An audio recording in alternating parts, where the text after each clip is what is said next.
Hozirgi kunda eng samarali va arzon yo'l bilan boqish, endi baribir hamma hisob-kitobga bog'liq.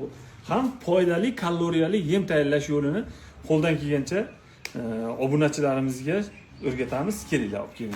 Telefon. Mana qarang. Somon 4 dona somon solinadi. 4 dona somonga 1 dona yantoq, 1 dona beda. Agar moshpoya yoki yireng'oqpoya bo'lsa, hozir hali payti bo'lgani yo'q-da.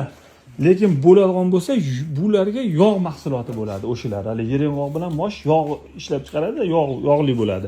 Yana ham kaloriyali bo'ladi. Lekin hozircha 4 ta somonga beda va yantoq aralashtirib vulqon drobilkalarida chiqarib ko'ramiz va bu mishalkada yemni tayyorlab, kepak mahsuloti, don mahsulotlarini tashab yem tayyorlab beramiz.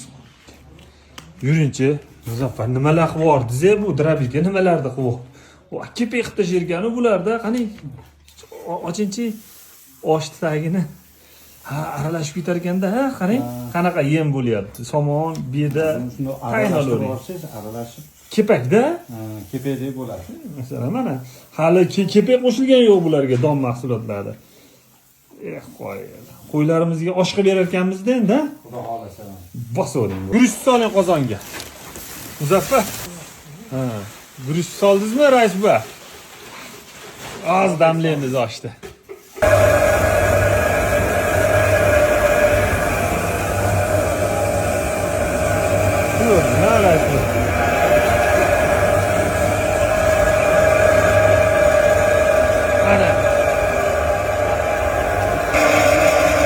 Paqab suv ketar ekanda.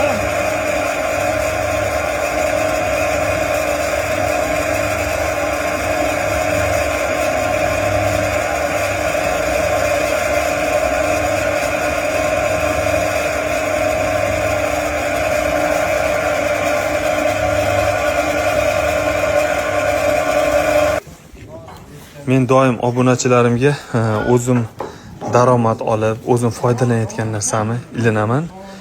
Borlaringga shukr, hammalaringni qo'llab-quvvatlayotganlaringga Alloh rozi bo'lsin. Sizlardan ham kanalimni qo'llab-quvvatlab, mana salkam 250 ming yetkizdik.